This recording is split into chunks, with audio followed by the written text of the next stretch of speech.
Welcome to my English podcast. Learn, practice, and speak with confidence.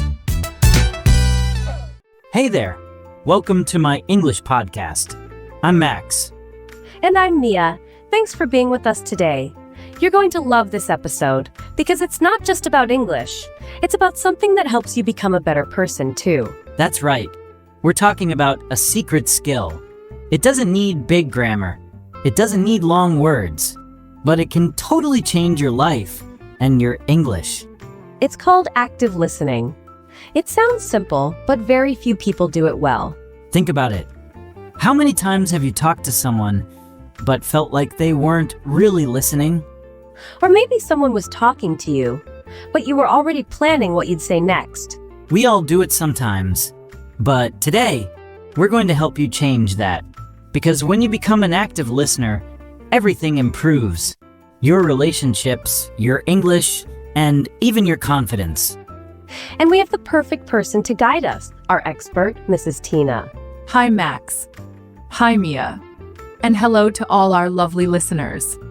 I'm really happy we're talking about this today. Active listening is one of those quiet, powerful skills that most people forget.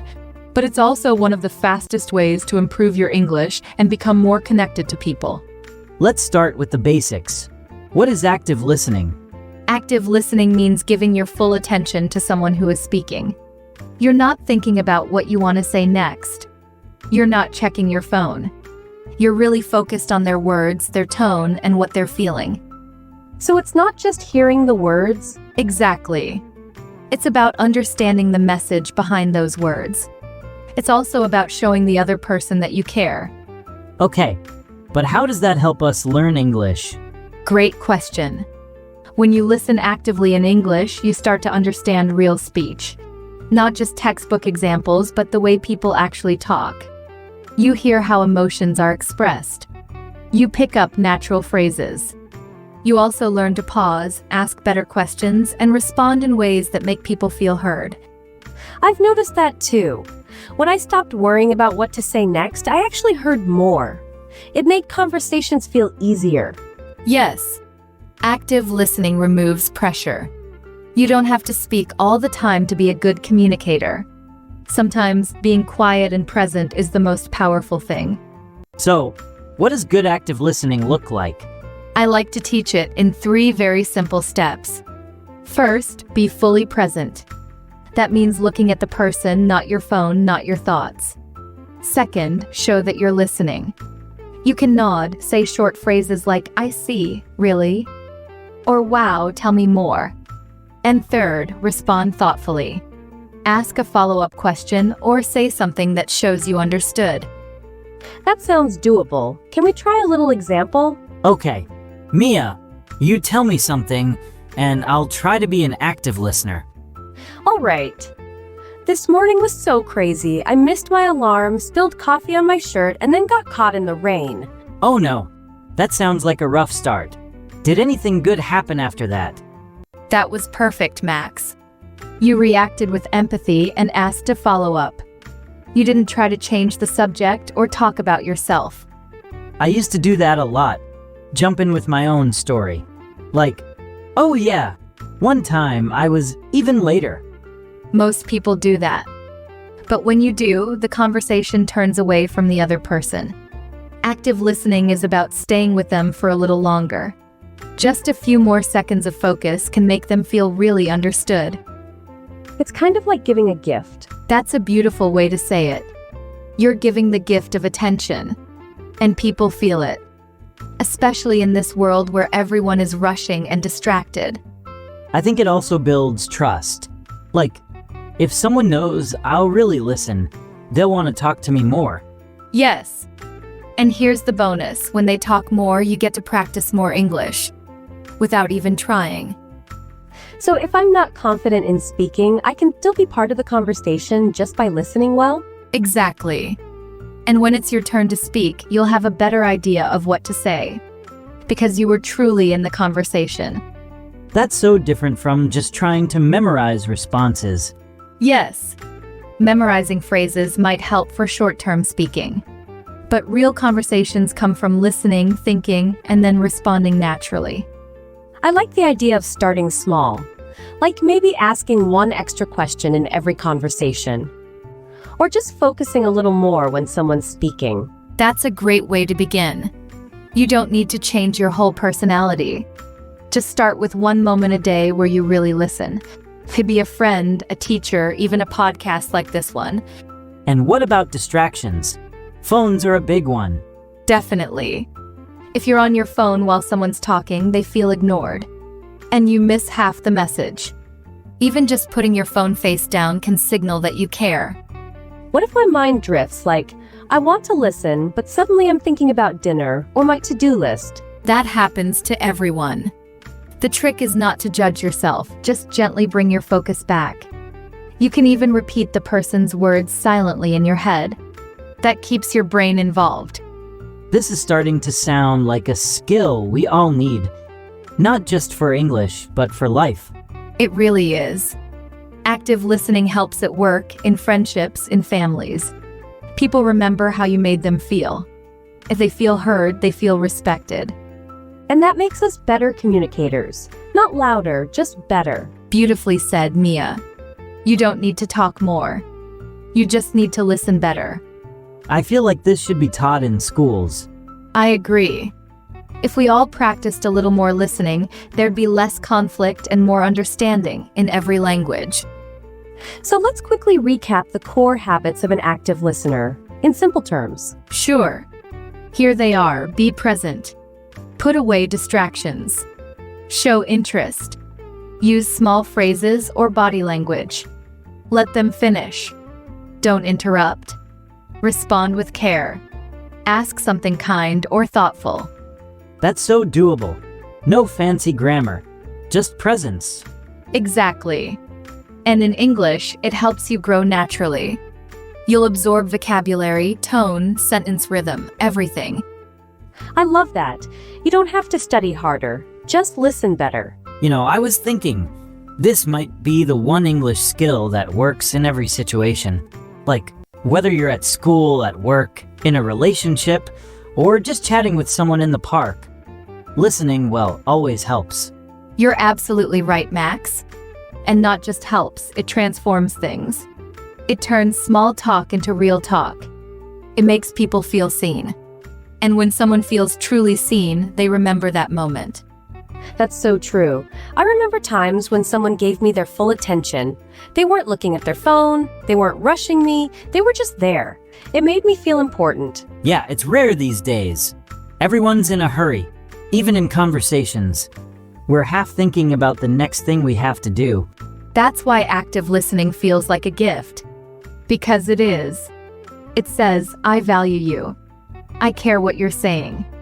I'm here with you. Tina, do you think listening like that also helps us understand ourselves more? Absolutely.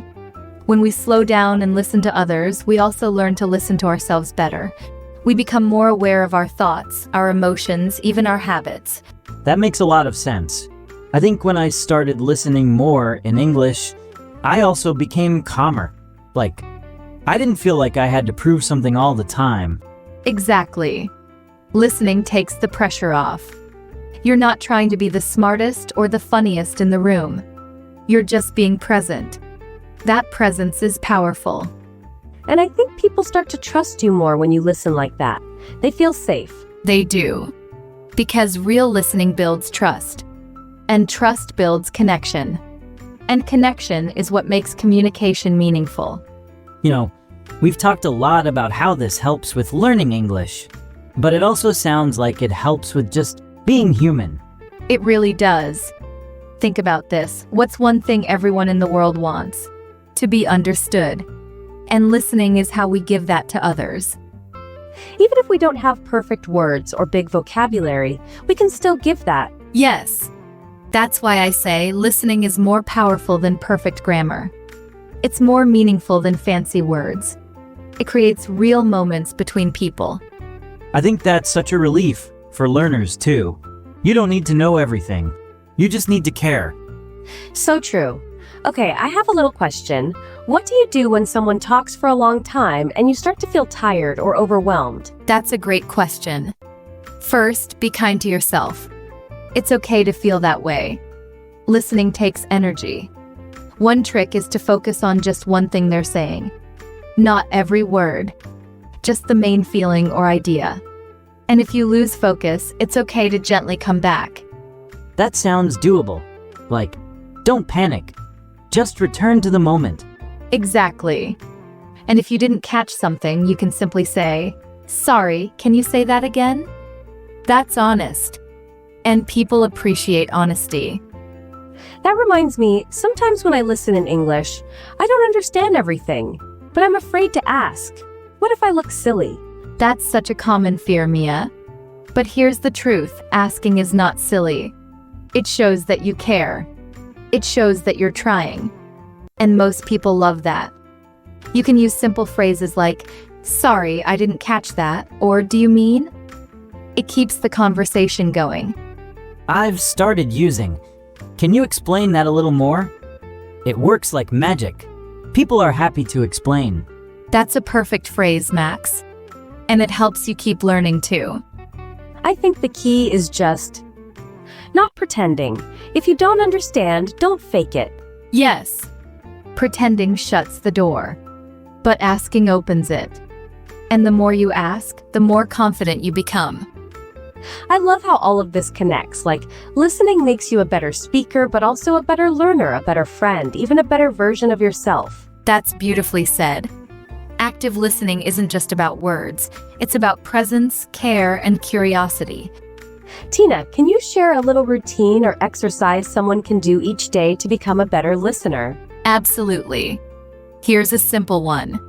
Choose one person each day, maybe a friend, a classmate, a coworker. When they talk, do this. Put away all distractions. Look at them. Listen without planning what to say. Respond with one thoughtful sentence. That's it. One person, one conversation, one response. It trains your brain to slow down and your heart to tune in. I love that. One small habit. Big impact. I think I'll try that today. Maybe with my aunt. She always has a lot to say. Wonderful idea, Mia. And the more you do it, the more natural it becomes. Soon it won't feel like a skill, it'll just be how you are. That's when you know you've really grown. When something good becomes part of you. And it all starts with one choice, to listen, really listen today. This episode is making me feel really hopeful. Like, English learning doesn't have to be heavy and difficult. It can be gentle, emotional, even healing. I'm so glad to hear that. That's the heart of communication, to connect, to care, and to grow together. Okay, before we wrap up this part of our conversation, let's do something fun. Can we share 3 of our favorite listener phrases in English? Short, simple phrases that show you're listening. Ooh, yes, I'll go first. My favorite is, "That must have been hard."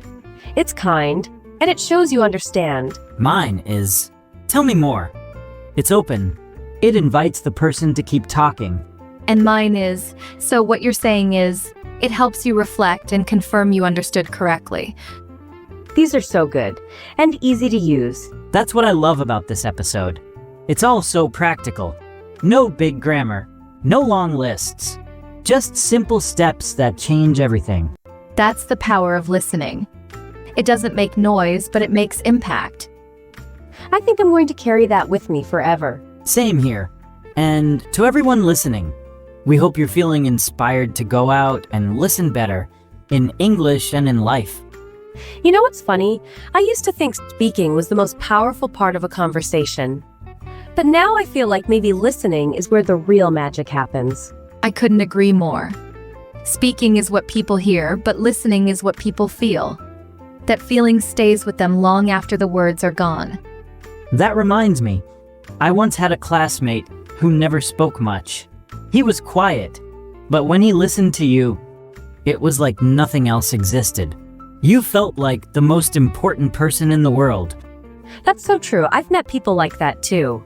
They weren't loud, they weren't super talkative, but you always felt safe talking to them. You knew they were really there with you. That's the kind of presence we all have the power to offer. And when you combine that presence with learning English, you don't just become a better communicator. You become someone people remember. I think sometimes learners feel pressure to speak perfectly, but maybe the real goal is to make others feel heard and understood. Even if your grammar isn't perfect, that's still powerful. Yes, exactly. You can have perfect grammar and still fail to connect with someone. And you can have simple words, even mistakes, but if you really listen, people will feel close to you. Language is about connection, not perfection. That's something I wish I knew earlier. I used to avoid conversations because I was afraid I'd make a mistake, but if I had known that just listening and showing interest was already a big part of communication, I would have been more confident. And that's a message I hope every learner hears.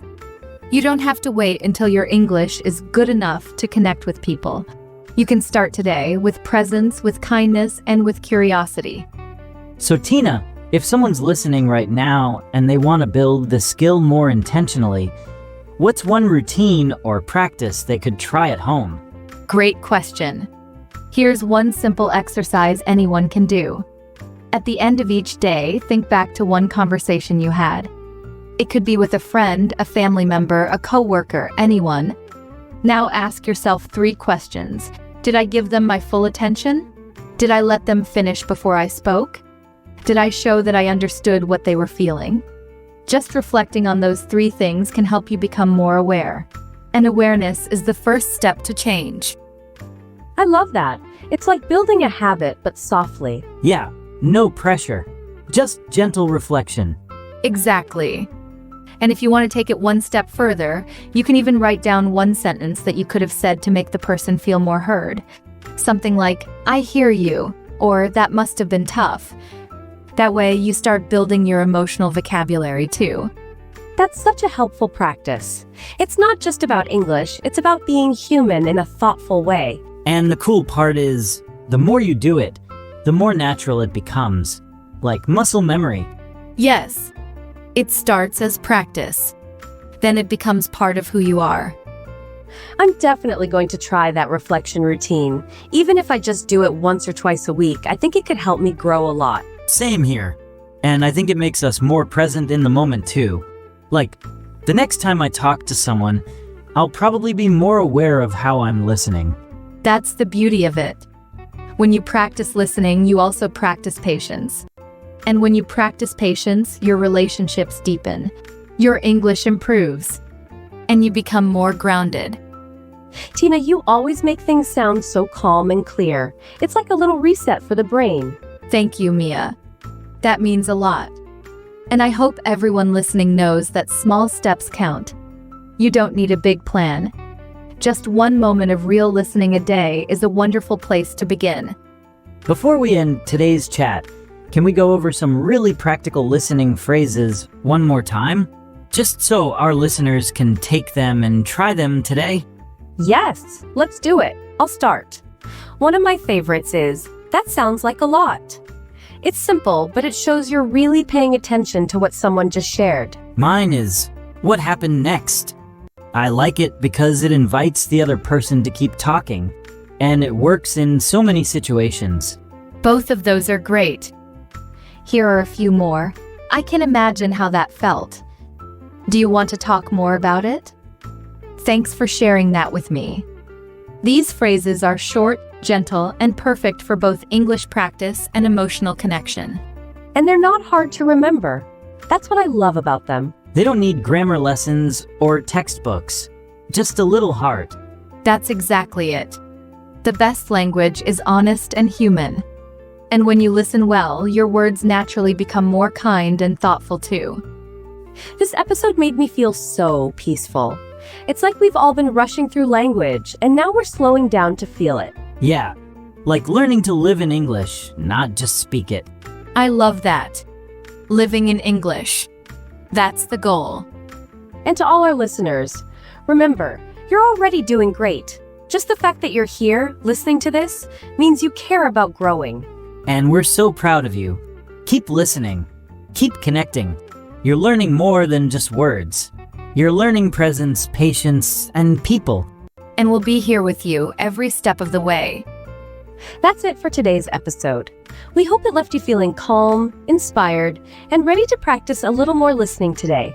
And if you liked this episode, don't forget to follow my English podcast so you never miss one of our friendly, feel-good English chats. And tell a friend. Or even better, listen to a friend today. Because the world gets a little better every time someone listens with heart. We'll see you next time. Until then, happy listening and happy learning. Bye, everyone.